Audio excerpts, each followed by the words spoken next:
You're listening to the Hidden Killers podcast with Tony Brueski, featuring attorney, guest, and former felony prosecutor Eric Faddis. Family of Cynthia Dawn Kinney, they want closure. They are old. Their daughter died back in 1976. They want to see whoever took their daughter behind bars and facing the consequences for their actions. There has been a lot of interest in Dennis Rader possibly being the one that is responsible. No body has ever been found, though. But there is a lot of evidence from BTK's writings that he was in the area at the time and fantasized about doing pretty much what would be suspected of what could have happened based on his writings to Cynthia Dawn Kinney. Do you think we're going to find something here? Is there a solid link? There's been some issues between the DA and the sheriff of Osage County. What's been your observations on this? Yeah, these cold cases, as we know, are always super tough. Evidence erodes, witnesses are lost or die or what have you, and it becomes a lot harder to prove the case. One thing that jumped out to me is there appears to be a difference of opinion between the sheriff's office that investigated and the district attorney in that jurisdiction. The sheriff's office is saying, hey, BTK is the prime suspect for this, whereas the DA's office is saying, whoa, slow down. We don't have enough information to make that determination. And they're sort of quarreling back and forth. And it's just not the best look. We need a unified front in law enforcement, especially when we're talking about pursuing a serial killer and this cold case murder. And we don't have that right now. What do you think we have going on here right now, in all honesty, specifically when we're talking about Sheriff Eddie Virden? I think it's wonderful that somebody has passion and they want to go out and try and solve this case, but we also have to do it professionally, and we can't throw our emotion behind that actual investigation.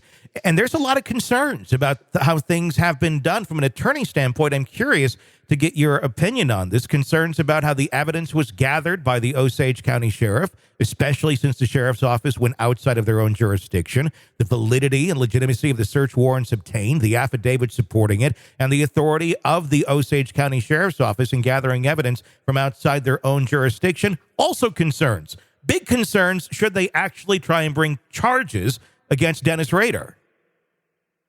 Totally.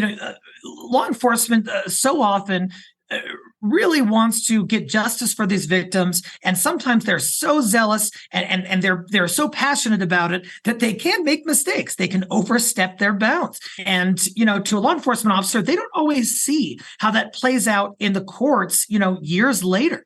Oftentimes these small mistakes can be a linchpin for these cases to be dismissed once they get into the court system. And I think that's part of potentially the DA's pushback in naming BTK as the prime suspect. I think the DA needs to review all of that evidence collection, ensure that it was by the book, that there were no constitutional violations.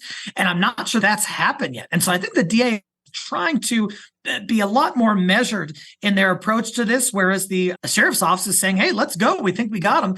But I think you need kind of a balance of both of those approaches, because you need to preserve and secure any conviction and make sure that it's not overturned on appeal due to some impropriety by law enforcement. Yeah, I mean, both can be have the same goal, but at the same point, both can destroy each other as well if they don't play by the rules and don't get too zealous here in trying to jump ahead when there isn't something there to jump ahead with. You're consuming the Hidden Killers podcast. Want more? Start binging on all of our true crime podcasts right now through Apple Podcasts, and get an ad-free experience when you sign up to be a True Crime Today Premium Plus member, exclusively on Apple Podcasts. More of the Hidden Killers podcast, dropping soon. Press subscribe now.